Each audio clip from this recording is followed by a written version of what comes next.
Campagne de sensibilisation Octobre Rose démarre aujourd'hui. Les actualités internationales, Anna Rocha, bonjour. Bonjour Binte Diallo, bonjour à tous. À la une, le Mali dans les tractations pour la formation d'un gouvernement d'union nationale. Des enquêtes de moralité sont en cours et des responsables du M5 contactés. En Côte d'Ivoire, boycott tous azimuts de la commission électorale. 3 membres de l'opposition ont déserté l'organe. L'opposition veut un report du scrutin. Et puis au Niger, Amnesty International demande l'abandon de toutes les charges contre 3 activistes inculpés pour homicide volontaire et destruction de biens publics. Développement à partir de 12h15, Youssouf Bodjan pour les actualités des sports. Les compétitions sportives autorisées à reprendre après 7 mois d'arrêt liés au coronavirus sera dans le respect du protocole sanitaire. La présence du public sera restreinte. En Europe, la composition des groupes de la Ligue des Champions connue cet après-midi. Le tirage au sort est prévu à 15h. Plusieurs internationaux sénégalais concernés. Binta. Jour J-5, Touba commence à refuser du monde. Georges Détché-Diop, bonjour. Bonjour Binta Diallo. Alors quel sera le menu du journal du Magal? Alors dans le journal du Grand Magal, il sera question de l'ouverture ce matin du colloque international de l'événement religieux, les enseignements de Cheikh Ahmadou Bamba pour faire face à la pandémie de Covid-19 au centre des conférences qui prennent fin demain vendredi. Et puis les interdits à Touba, plus d'1 an après l'engagement du khalife général des Mourides de les faire respecter. Les femmes de la cité religieuse se prononcent sur le code de conduite. Nous allons également évoquer dans le journal du Magal l'histoire des bœufs offerts au khalife général des Mourides par Aïda Diallo, l'épouse de feu Cheikh Béthio Thioune. Les fidèles Mourides, les talibés, apprécient la posture du khalife général des Mourides. Le journal du Magal, ce sera en fin d'édition avec toute notre équipe déployée dans la cité de Bamba. À la technique de ce grand journal, il y a Abdoulaye Diop et toujours avec un immense plaisir au micro Binta Diallo. Bienvenue à tous et à toutes.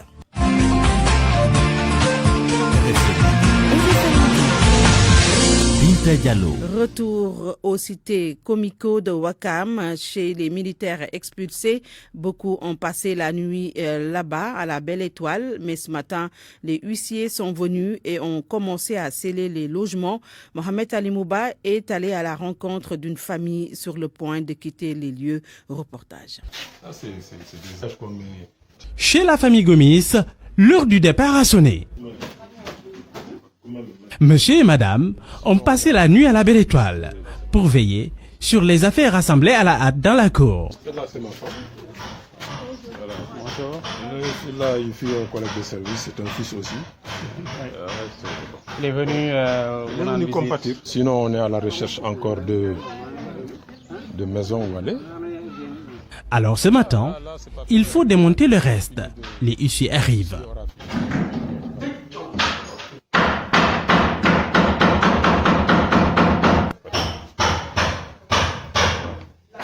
Qu'est-ce qu'ils sont en train de faire de l'autre côté?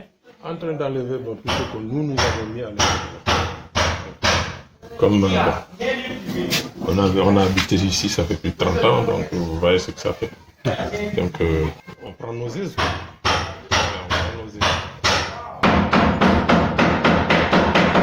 Dans une pièce qui tient lieu de salon, une tante est venue aux nouvelles. Elle est sonnée. Parce que si nous les prévoirons, nous avons fini dem sa mutane. Voilà, lolu mo gënon na rafet wante génné len ni xalaatuñ ko. Dans la petite cour de la concession, justement, les huissiers sont venus. 2 agents vont sceller les locaux. Alors, mademoiselle Gomis est triste de voir son père expulsé de cette façon. Ça me fait mal. Très mal. Dehors, des gendarmes attendent en tenue de combat. Partout, c'est le branle-bas. Les familles se pressent et déménagent à la hâte. Qui à bord de calèche, qui à bord de pousse-pousse. La mine triste. Ils partent avec leurs affaires.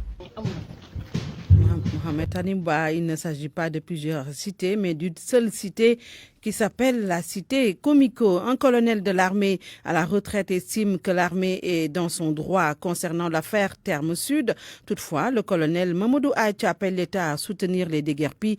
Il est joint par El Haj Ndiogoudien. Ils ont toute ma sympathie parce que quand les gens sont dehors, surtout en cette période-là, vraiment c'est un drame, quoi, un drame social. Oui, mais je disais aussi que la DIRPA avait vraiment communiqué. Elle n'est pas restée la grande liesse, elle avait communiqué sur le problème. Donc elle est vraiment l'interlocuteur indiqué pour ces problèmes et elle n'est pas restée dans une crise de communication. Mais je pense aussi qu'on a dit parler de logement de fonction. Logement de fonction, c'est un logement qui vous est attribué pour une fonction donnée, pour un temps donné. Comme votre logement, votre maison, votre bureau, tout ce que la fonction vous a donné, quand vous piquez cette fonction, vous la donnez à un autre. Je crois que le fait de rester quelque part pendant 30 ans ne fait pas de vous un propriétaire. Donc l'armée est dans ses droits, puisque la justice a affecté le terrain à la communauté. Donc je crois que l'armée, je dis, est dans ses droits. Maintenant, peut-être il faudrait voir qu'est-ce qu'il faut faire de ces familles-là. Mais il y a les structures qui sont là pour apporter leur aide, leur appui à ces gens qui sont dehors et qu'on ne peut pas laisser dehors. C'est une responsabilité de l'État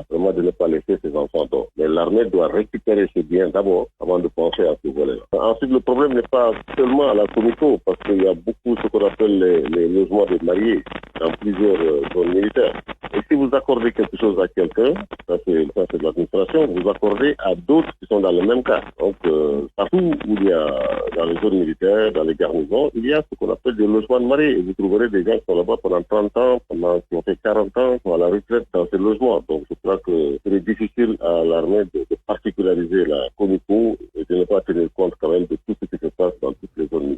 À Ziguinchor, l'armée lève un check-up supposé être érigé par la base rebelle de Djakaï. Ça se trouve sur l'axe Tambouy-Kouram-Boulok. Les hommes armés rançonnaient les véhicules qui franchissaient la frontière. Informés de la situation, l'armée a fait un déplacement sur les lieux pour enlever l'obstacle. Elle a aussi brûlé un champ de chanvre indien cultivé par des éléments armés. La correspondance de Lamine Ba à Ziguinchor. Des éléments supposés appartenir à la base combattante de Djakaï ont érigé depuis quelque temps un checkpoint sur l'axe Tambouy-Kouram-Boulok. Les hommes armés y ont pris position pour rançonner tous les véhicules qui franchissaient la frontière sénégalo-gambienne dans les deux sens. Ils ont opéré ainsi sans être inquiétés depuis quelques jours.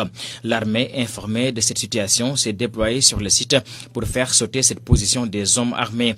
Nos sources nous informent que l'exercice s'est fait sans affrontement, car au moment où l'armée arrivait sur les lieux, les bandes armées avaient déjà déserté le site. Sur place, l'armée a découvert un grand champ de culture de chanvre indien qu'elle a entièrement détruit. On nous apprend ce matin que c'est le calme qui règne sur place en dépit de l'impressionnant déploiement de l'armée pour restaurer l'ordre. Depuis quelques mois, l'armée mène des opérations de sécurisation en Casamance avec comme principal objectif de baliser la voie à un retour des personnes déplacées du fait du conflit, particulièrement dans les zones de Bissine et du Nord Sindian. L'opération de ces dernières heures s'inscrit dans cette volonté de la Grande Muette de restaurer le calme et l'autorité de l'État partout où le besoin se fait sentir, nous assure une source proche de l'armée. Lamine Ba, Ziguinchor, Radio Futur Média. Vous écoutez le journal à 12h10. Nous parlons santé avec le mois consacré à la lutte contre le cancer. Octobre Rose démarre aujourd'hui, 1er octobre. Au Sénégal, plus de 1800 nouveaux cas, rien que pour le cancer du sein, ont été enregistrés avec 80% de décès. Selon la présidente de la LISCA, la Ligue sénégalaise contre le cancer, Fatima Guenoun, annonce une vaste campagne de sensibilisation et des opérations de dépistage dans ce contexte de Covid-19. Nous avons plus de 1800 nouveaux cas de cancer du sein au Sénégal avec plus de 80% de décès malheureusement. On a toujours des malades qui arrivent à des stades très avancés malheureusement. Malgré tous nos efforts, mais ce qui nous réconforte, c'est que nous voyons aussi des cas de cancer vus très tôt où la femme n'a pas besoin d'être amputée de son sein. Cette année, Octobre Rose est célébrée dans un contexte de pandémie de coronavirus avec la nécessité de respecter les gestes barrières. Comment allez-vous vous y prendre? Octobre Rose, comme à l'accoutumée, la Ligue sénégalaise contre le cancer va célébrer tout le mois d'octobre. En faisant quoi? En offrant des mammographies subventionnées à 15 000 francs aux femmes âgées de 40 et plus. Et donc, toutes les femmes qui sont désireuses de faire le dépistage du cancer du sein par la mammographie peuvent passer récupérer le bon rose qui leur permet d'aller chez le radiologue. Nous organisons des journées de dépistage tous les jours au niveau du siège de la LISCA à partir de 7h30 du matin et que les femmes qui veulent se faire dépister, parce qu'on ne fera pas le format habituel où on reçoit 1000 femmes par jour. Là, nous avons prévu de recevoir 100 femmes par jour à cause de la distanciation. Nous allons examiner 50 femmes le matin et 50 femmes l'après-midi. Le lancement officiel d'Octobre Rose sera marqué par l'inauguration d'un appareil de mammographie au district sanitaire de Yeumbeul. Cette cérémonie aura lieu demain en présence du ministre de la Santé, Abdoulaye Diouf Sarr. Le Sénégal vient de franchir le cap des 15 000 cas de coronavirus. Bilan du jour du ministère de la Santé qui fait état de 37 nouvelles contaminations sur 1351 tests virologiques. Nous allons tout de suite écouter Mamadou Ndiaye, directeur de la prévention au ministère de la Santé. Sur 1351 tests réalisés, 37 sont revenus positifs, soit un taux de positivité de 2,74%.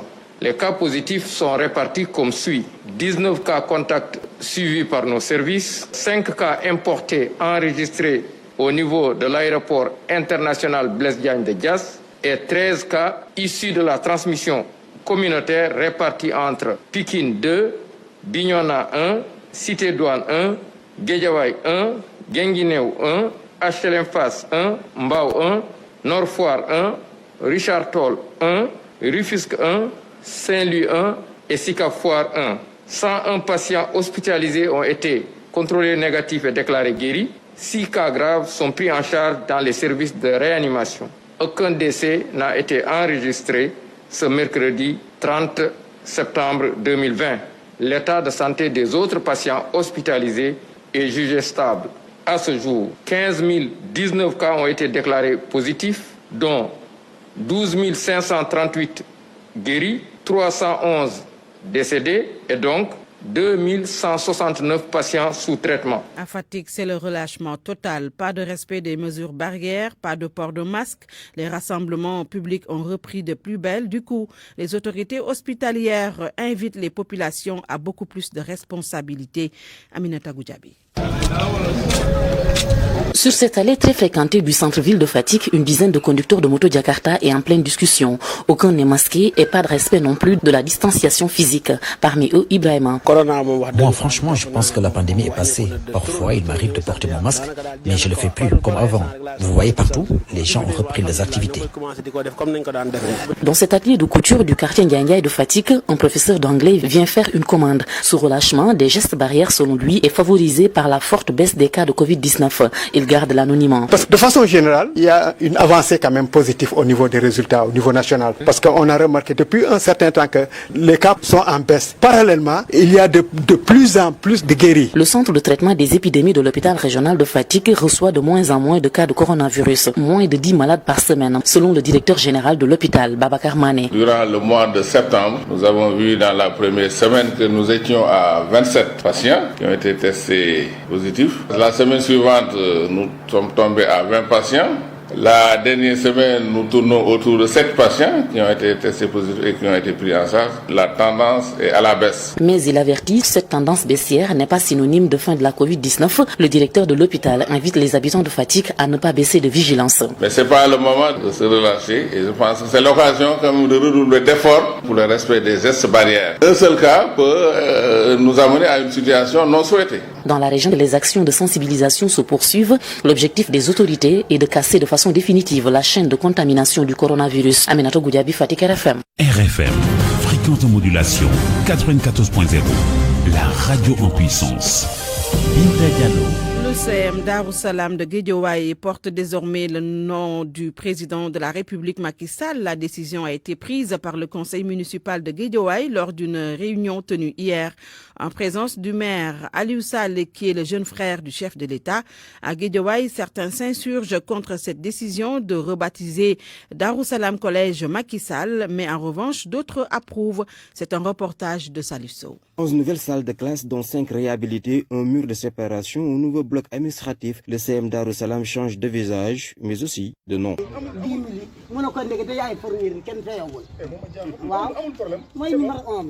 Dans la cour du CM président Macky Sall, l'heure est aux inscriptions pour les cours de vacances. Ici, personne ne veut se prononcer sur la nouvelle mesure, du moins publiquement. Cependant, il est à signaler que le comité des échelons de l'école, à l'image hier du conseil municipal de Guédiawaye, a voté oui massivement pour Macky Sall sur demande du maire de Guédiawaye, Aliou Sall, concernant le changement du nom de l'école. Dans une des maisons riveraines de l'école vit Touba Dieng depuis 46 ans, son âge. Le natif de Guédiawaye apprécie la mesure.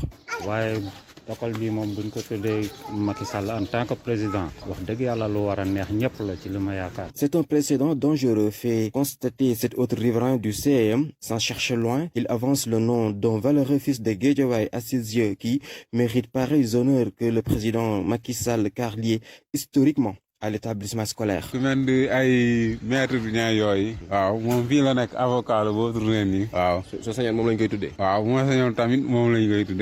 Il faut désormais dire CM président Macky Sall à la place de CM Darussalam. Dans la même foulée, le lycée Pikine Est devient Mam Abdou Aziz Sy Dabar. Le lycée Banque Islamique est appelé maintenant Serigne Mansour Sy Borom Dareji. Le CM Pikine Est porte le nom de Serigne Mohamed Murtada Mbacké. Les CM Ndiarim Limamoulaye, cité des enseignants, Joseph Karis Correa B et le lycée de Pikine cèdent respectivement leur nom à Chérif Macky Sall, ex-maire de Guédiawaye, au professeur Iba Der Thiam, à Abbé Jacques Seck et à Serigne Bassirou Barambake.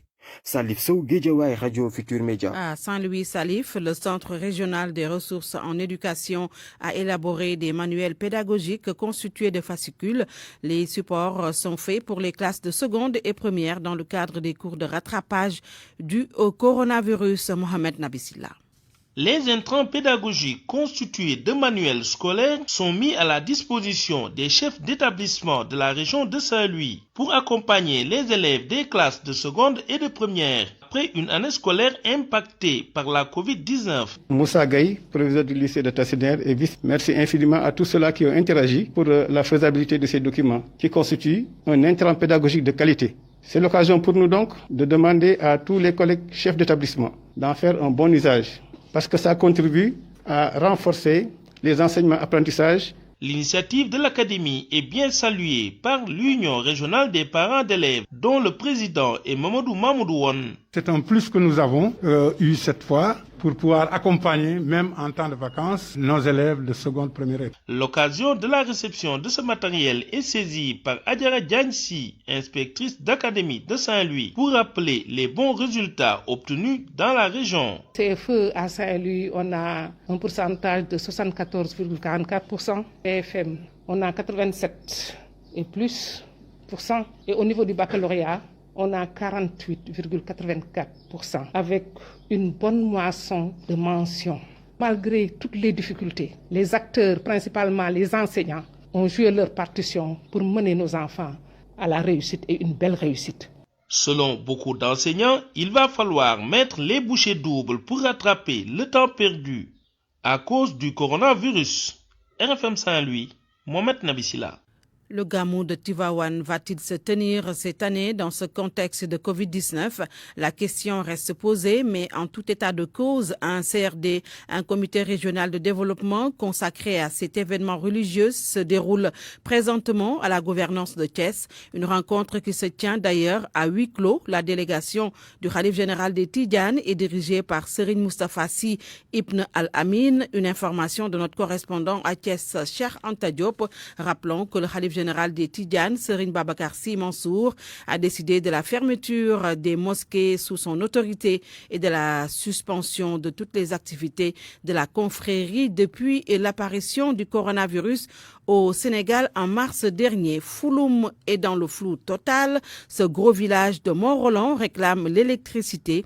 Les populations sont sorties dans la rue pour manifester leur colère. Reportage Charanta Diop. Situé à 7 km de Mont-Roland, le village de Fouloum, avec ses 10 000 habitants, est plongé dans les ténèbres faute d'électricité. Une situation déplorée par les populations qui ont exprimé leur colère au niveau de la grande place publique. Les populations de Fouloum pointent du doigt le promoteur sélectionné pour l'électrification du village. Depuis 2018, le directeur de l'ASER, en l'occurrence M. Baba Diallo, avait fait une descente au niveau du village. Il nous avait promis d'électrifier le village dans un délai de 3 mois. On a constaté une lenteur sur le projet. L'entrepreneur avait démarré le chantier, mais il s'est trouvé que depuis lors, il y a eu un arrêt. Aux informations reçues de la part des autorités, ils nous ont informé que le seul ressort de la lenteur relève du domaine de M. Mandiaye Kébé, parce que c'est lui qui est chargé de l'exécution de ce programme. M. Mandiaye Kébé, il est conseiller à la présidence, maire de Fass Borigo, il est en même temps député. Selon Issa Seck, le représentant des jeunes, Fouloum est complètement oublié. La route reliant Mont-Roland à Fouloum est impraticable. Parce qu'en quittant Mont-Roland, vous passez par Ndiaye-Bob, Fouloum, Niahib jusqu'à Pout. Donc c'est une zone à vocation agricole et la production elle est forte. Nous lançons un appel auprès du président de la République pour qu'il puisse faire le bitumage de la route. C'est inacceptable selon ces jeunes et notables du village que des populations qui habitent à 7 km de leur chef-lieu de commune vivent ces calvaires au quotidien. RFM Thiès, Cheikh Anta Diop. RFM. L'actualité internationale. À 12h23, bienvenue Anna. Merci beaucoup Binta. D'abord le Mali qui est en plein dans les tractations pour la formation d'un gouvernement d'union nationale. Selon le correspondant de Radio France Internationale à Bamako, des enquêtes de moralité des ministrables sont en cours et pour la première fois des responsables du M5, le mouvement qui a contribué à la chute d'Ibeka, ont été contactés. Le nouveau premier ministre malien Mokhtar Ouane travaille également pour obtenir la levée des sanctions de la CEDEAO. D'après RFI toujours, la junte malienne pourrait rapidement faire une concession de taille. Le colonel Assimi Goïta, chef des militaires putschistes et vice-président du Mali, pourrait abandonner le pouvoir de remplacer le président de transition en cas d'empêchement ou de force majeure. C'est l'une des exigences de la CEDEAO pour la levée de l'embargo. En Côte d'Ivoire, le Front populaire ivoirien a décidé de se retirer de la commission électorale. L'initiative vient du deuxième vice-président de la commission, Alain Dougou. Aujourd'hui, sur les 4 sièges attribués à l'opposition au sein de cet organe, 3 sont vides. En dehors du FPI, les représentants du PDCI et de la LMP se sont aussi retirés. L'AFD, groupement dirigé par Pascal Affinguessan, annonce également sa suspension jusqu'à nouvel ordre des activités de leurs représentants au sein des commissions locales de la CE. Tous appellent le gouvernement ivoirien à reporter le scrutin du 31 octobre pour réformer la commission électorale qu'ils jugent partiale. Ils invitent par ailleurs le gouvernement et le président de la République au dialogue. Au Niger, Amnesty International demande l'abandon de toutes les charges contre 3 activistes après plus de 6 mois de détention préventive. Les 3 activistes inculpés pour homicide volontaire, incendie et destruction de biens publics ont été libérés. Mardi dernier, Amnesty International s'est réjoui de cette libération mais appelle les autorités nigériennes à abandonner toutes les charges contre eux. L'ONG invite également les autorités à respecter les droits à la liberté d'expression et de réunion pacifique, mais aussi à cesser le harcèlement et les détentions arbitraires des voix dissidentes. Le Canada, lui, est préoccupé par l'issue de l'élection présidentielle aux États-Unis. Actuellement, les relations entre le président américain Donald Trump et le premier ministre canadien Justin Trudeau ne sont pas du tout amicales. Le gouvernement fédéral canadien évite même pour le moment de commenter ce qui se passe au pays de l'oncle Sam et n'affiche pas non plus de préférence entre les 2 candidats en lice pour la course à la Maison-Blanche. Momodou Aïcha Ndiaye pour plus de détails. Si les citoyens canadiens se permettent d'apprécier le lendemain du débat entre Donald Trump et Joe Biden, ce n'est pas le cas pour le Premier ministre Justin Trudeau, qui se veut observateur et silencieux. Le Canada et les États-Unis partagent la plus longue frontière terrestre du monde. Deux économies étroitement liées, puisque plus de 70% des exportations des Canadiens sont consommées par les Américains. Au lendemain du premier débat préélectoral, les Canadiens continuent de supputer sur les candidats à l'élection présidentielle américaine. Sauf pour Justin Trudeau, qui n'affiche pas publiquement le moindre choix ou la moindre préférence entre ces deux candidats. On se rappelle de la tension survenue au lendemain du sommet G7 où Donald Trump qualifie le premier ministre canadien de très malhonnête et de faible. Justin Trudeau, à l'occasion des manifestations antiracistes, avait exprimé sa désapprobation par un long silence. Ici Montréal, Mamoudou Aïchendia et Radio Futur Média. Ici Dakar, c'est tout pour cette page internationale, Binta. Et ici le studio, nous poursuivons le journal. RFI Sport. Bonjour Youssouf Bodian. Bonjour Binta. Alors les compétitions sportives autorisées à reprendre au Sénégal. Les différentes fédérations peuvent choisir une date pour la reprise après 7 mois d'arrêt, mais il y a des conditions, le respect strict d'un protocole sanitaire. L'accès du public dans les stades sera aussi réduit, selon le ministre des Sports, Matar Ba, qui est au micro de Nongoka. Nous sommes restés 7 mois et aujourd'hui, on touche du bois. Au Sénégal, on a une tendance baissière. Mais je peux vous assurer que nous allons vers la reprise des activités sportives parce qu'en réalité, nous avons bon espoir. Le Sénégal qui est classé deuxième, dans la prise en charge de cette question qui est extrêmement difficile, nous pouvons espérer qu'avec certaines mesures, nous devons pouvoir faire face et recommencer nos activités. Mais tout en respectant les gestes barrières. Ce n'est pas une question de remplir l'arène nationale. Ce n'est pas une question de remplir un stade. Mais c'est une question de reprise des activités sportives parce que nous abordons les compétitions internationales. Ça va être beaucoup plus difficile, beaucoup plus coûteux. Ça va être en tout cas une chose nouvelle. Et il faut s'adapter à cette nouvelle situation. Il faut faire de sorte qu'il n'y ait pas de mobilisation inintelligente, comme on peut le dire. On ne peut pas venir mettre 14 000 personnes ici au niveau de l'arène nationale. Mais je pense que si on respecte la distance, si on met le masque, si on fait les tests avant les compétitions, c'est des mesures parce que le Sénégal n'est pas à part. Le Sénégal est dans le dispositif mondial. Il y a des compétitions qui se passent ailleurs. Nous devons nous donner les moyens de faire la même chose. Le ministre des Sports qui présidait l'ouverture de la journée de réflexion sur les conditions et modalités de la reprise des activités physiques et sportives. Hier, le conseil d'administration de la Ligue amateur n'a pas attendu. Il a recommandé une reprise le 5 décembre, soit un mois avant la date retenue par la Fédération sénégalaise de football. Le président de l'USRAI n'est pas contre, mais demande une reconstitution des poules. Du côté de la Ligue Pro, on ne dit pas non à un démarrage en décembre.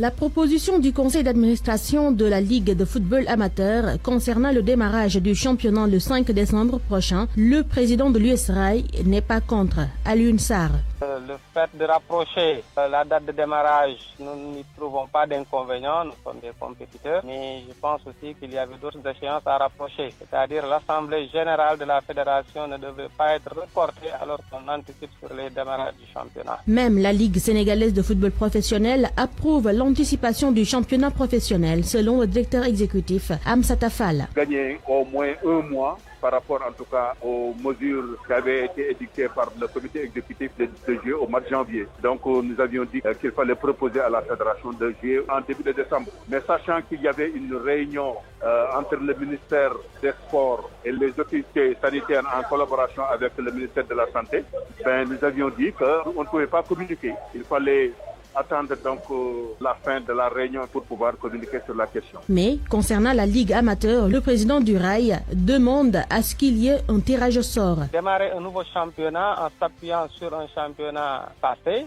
c'est-à-dire maintenir une équipe des mêmes poules. Mais un tirage, ça ne prend pas 5 minutes. Même séance tenante, il pouvait faire le tirage. Donc cela veut dire qu'au lieu de reprendre les mêmes poules, il fallait terminer le championnat de l'année dernière. En tout cas, pour le RAI, nous sommes frustrés, nous restons frustrés. On nous a privés de monter. Les décisions finales seront prises au sortir de la réunion avec le ministre des Sports, le CONOS et les différentes fédérations. Sodacham, une réunion qui devrait être clôturée cet après-midi, elle se poursuit à l'arène nationale. Et nous allons prendre les airs, Youssouf, pour nous rendre en Europe. La Ligue des Champions, avec la Ligue des Champions, la composition des groupes sera connue cet après-midi. Le tirage au sort prévu à 15h temps universel.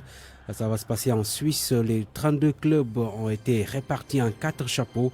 Le chapeau 1, dans le chapeau 1, il y a le Bayern Munich, champion en titre, le FC Séville, vainqueur de l'Europa League, le Real Madrid, la Juve, Liverpool, PSG, Porto, Zénith, Saint-Pétersbourg, entre autres clubs. Dans le chapeau 2, on retrouve également le FC Barcelone, Manchester City, United, Chelsea, entre autres. Les chapeaux sont donc déterminés en fonction du classement UEFA des clubs ou des fédérations. 2 équipes de même pays ne pourront pas se retrouver dans le même groupe. Peut-être qu'il y a plusieurs Sénégalais qui seront en lice dans cette Ligue des Champions. Sadio Mané, Kalidou Koulibaly, Edouard Mendy, entre autres joueurs qui vont donc participer à cette Ligue des Champions 2020-2021.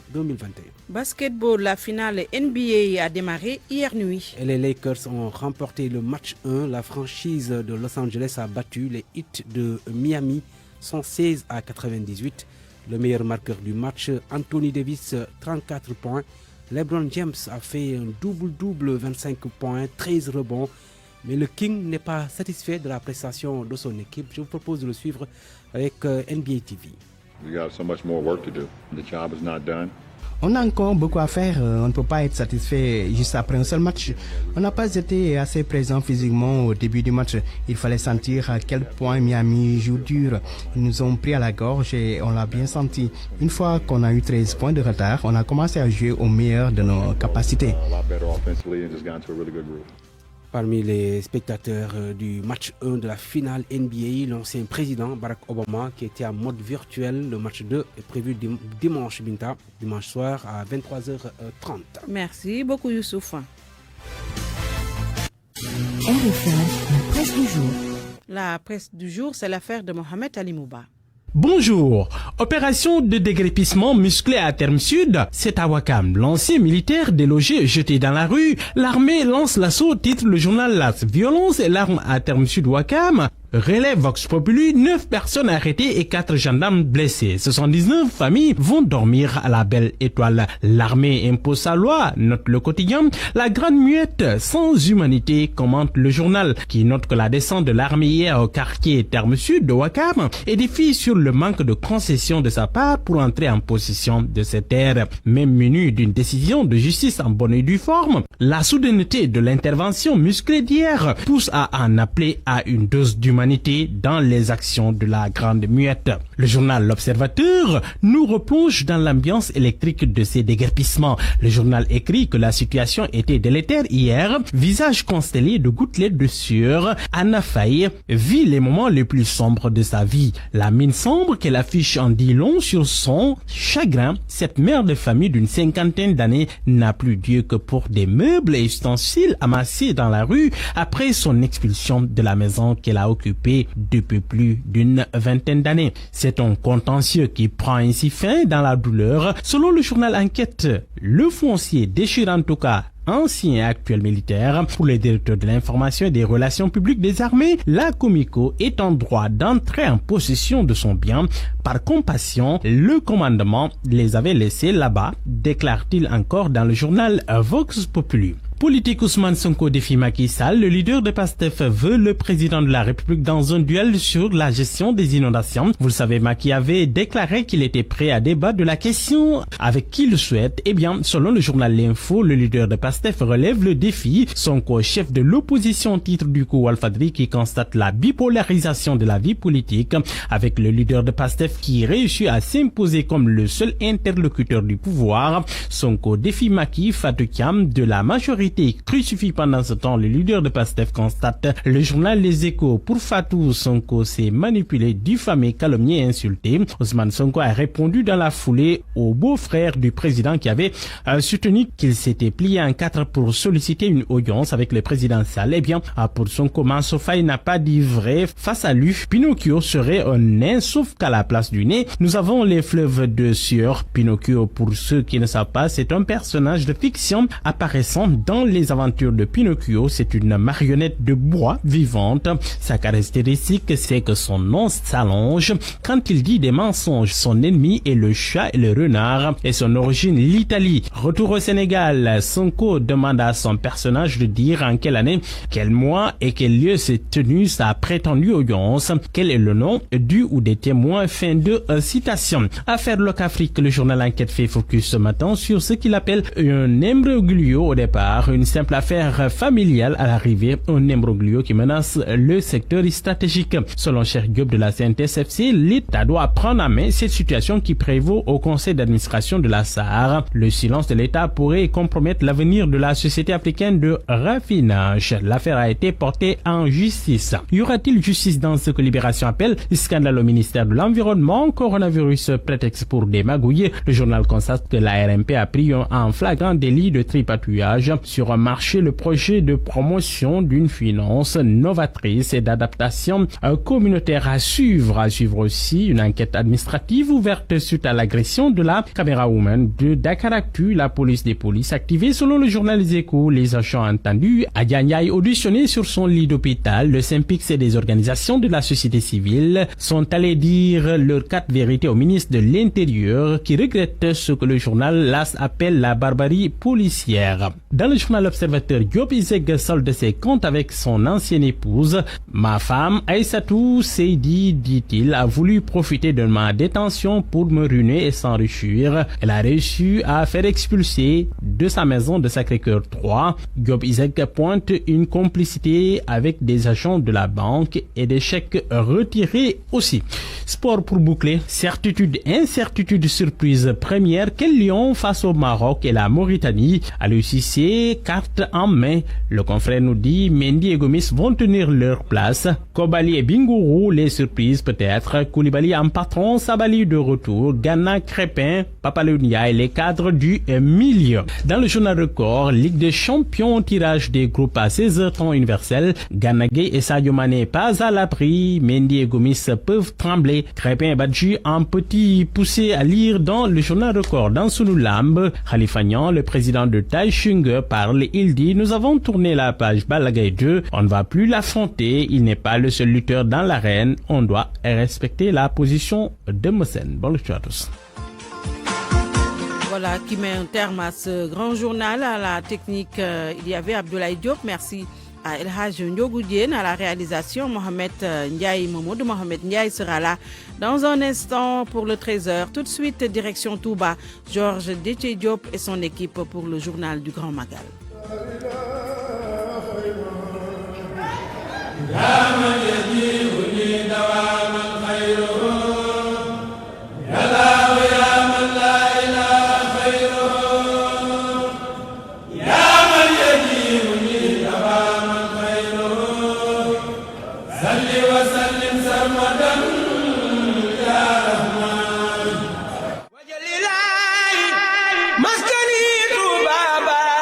Magal 2020 RFM ne bépp taalibe fas yéene wuy ji ci wooteb ku tedd ki Cheikhul Khadim ñu fas yéene santale ko sunu borom su magal gi desee fukki fan ak juróom lañu ci ànd ak yéen mbokk yi ak émission bu mag Ila Touba ak Makumba Bey Ila Touba pencum bu ñuy waxtaane Cheikhul Khadim ak i jaar-jaaram am njàngaleem altine ba àjjuma lay doon ci RFM 11h30 ba midi ci ngoon gi soxna Ami Ndaw ak émission Café Touba juróomi waxtu ba juróom-benni waxtu ci ngoon émission Café Touba animation la ak ay xasaayid ngeen ci mën di bégalante su ngeen wootee ci 88 628 14 14 dina amit ay rubrique di takk ci biir xibaar yi muy français di wolof yëpp ñu jagleel màggaluk Touba Mbacké ba tey ci programme màggal 2020 ak rajo Futur Média émission bi yeewaa Sénégal RFM matin ak Babacar Fall di ngeen koy am en direct ci Touba Mbacké dina ci bokkit ci programme màggal 2020 ak seen rajo RFM ay débat yu mag ñetti fan laata màggal gi ci wàllu transport wàllu koom-koom waaye it wàllu wér-gu-yaram ak jamonoy mbas mii nu ne le journal di màggal it di ngeen ko am na ngeen ko daa amee at mu ne ak mbokki journaliste yu rédaction bu RFM ci ndaje xibaar yi en direct de Touba màggal 2020 ak RFM dara du leen ci ump incha allah RFM rajo Futur Média di leen nag fàttali diglay kër docteur ngir moytu gi ñeel mbas mi saa su ne RFM diit ñaan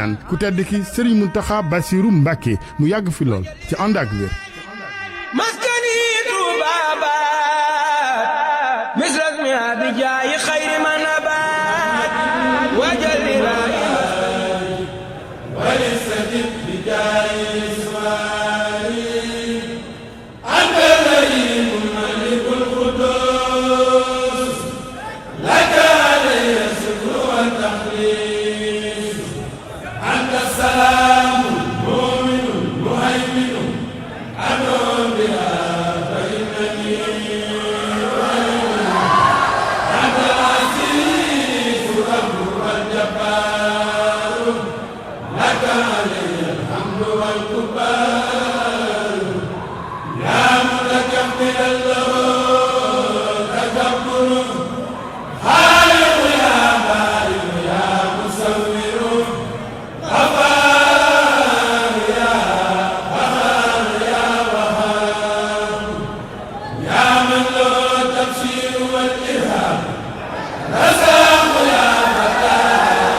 Merci de rester fidèle au programme de la RFM. Comme promis, donc tout de suite direction Touba pour retrouver Georges Diop et son équipe pour le journal du Magal.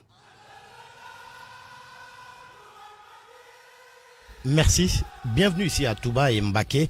Mesdames, Messieurs, bonjour, le journal du Grand Magal.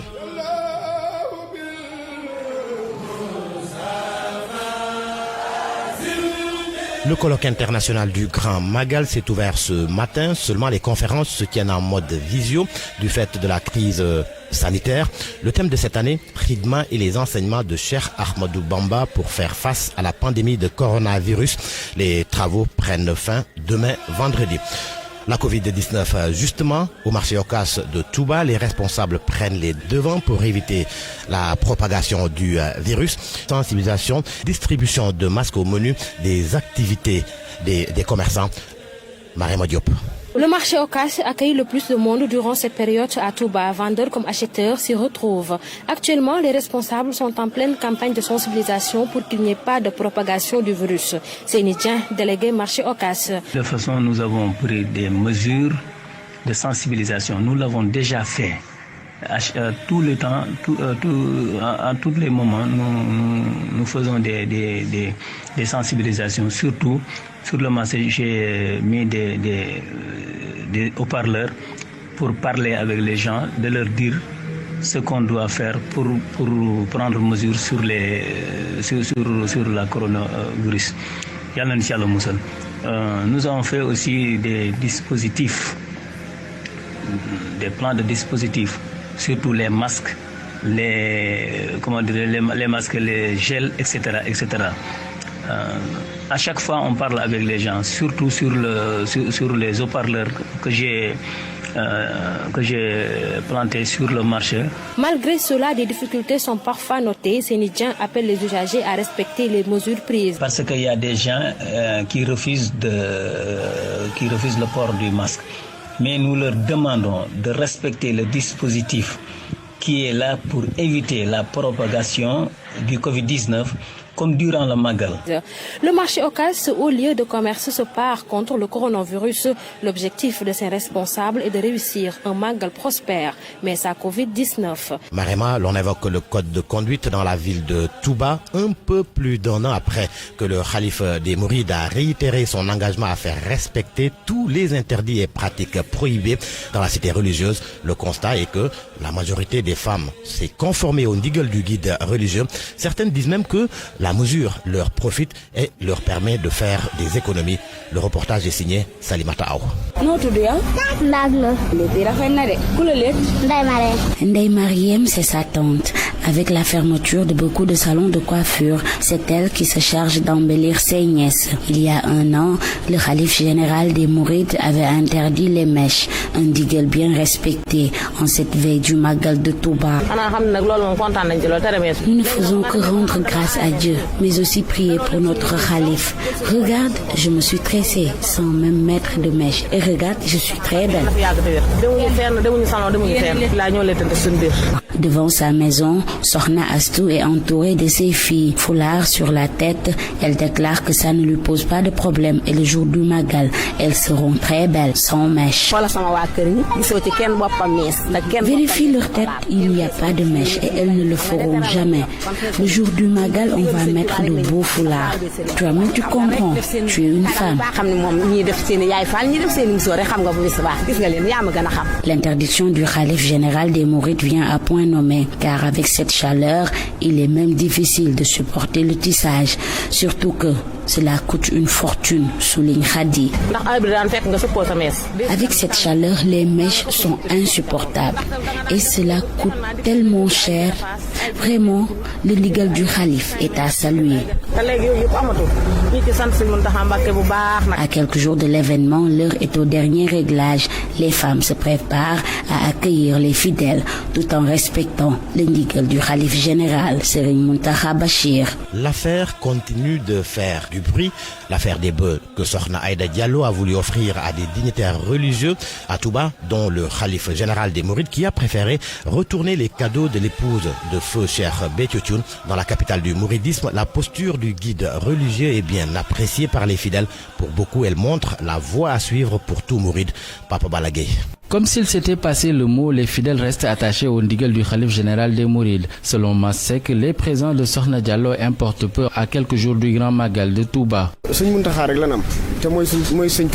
On n'a que Serigne Mountakha et on s'en tient à son ndigal. Les bœufs et autres de Aïda Diallo importent peu. C'est une bonne chose de retourner tout ce qu'elle a amené et les dignitaires religieux ont respecté les vœux du Khalif général des Mourides. Que ce soit les bœufs, de l'argent, c'est le ndigal qui compte pour nous.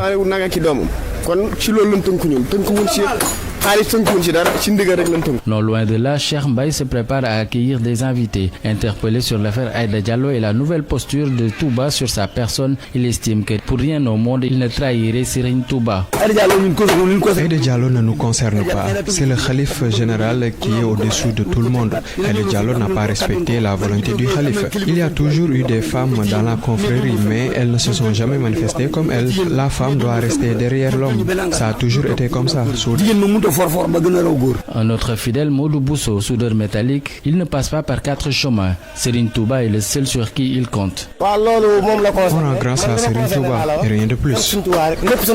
Aïda Diallo banni par la confrérie, aujourd'hui, tous les fidèles restent concentrés sur un seul objectif, un magal sans couac en cette période de pandémie de coronavirus. La gestion des inondations à Touba, les opérations de drainage des eaux pluviales se poursuivent au niveau des points bas. Abdoulaye Diop s'est rendu à Tokorgui, à Darou Khoudoss. Tokorgui, l'un des points bas les plus sensibles. Sur place, une bonne partie des travaux est exécutée pour permettre une bonne circulation des personnes en cette période de forte affluence.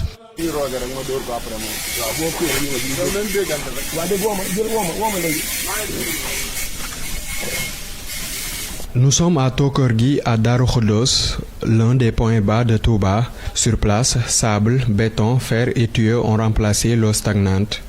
Des ouvriers s'activent dans les travaux. Mohamed Sossé est hydrogéologue à la retraite. Et là, c'était un point très bas où il y avait accumulation d'une très grande quantité d'eau. Alors, c'est un point qu'il fallait traiter. Et maintenant, il fallait voir techniquement comment le faire. Donc là, il fallait peut-être créer un radier avec les dimensions techniques qu'il faut, avec une conduite vers un point de raccordement qui se trouve à 1 km 125. Avec 90% des travaux exécutés, l'hydrogéologue rassure, la voie va être praticable durant le Magal. Actuellement, c'est ça reste que le radier à faire. Et vous avez vu ce qui est derrière moi, c'est le ferraillage. C'est terminé. Actuellement, le tout venant est déjà mis et compacté. Donc actuellement, ce qui reste, c'est uniquement une couche de 20 cm à couler avec du béton armé pour que le radier soit terminé. Mais n'empêche, la voie va être praticable durant le Magal. Même si sur 41 points bas, la majorité a été évacuée, les travaux se poursuivent pour un Magal sans inondation. Abdoulaye Diop, merci. Merci à toute l'équipe de la RFM sur place. Merci de nous avoir suivis. Excellente suite des programmes.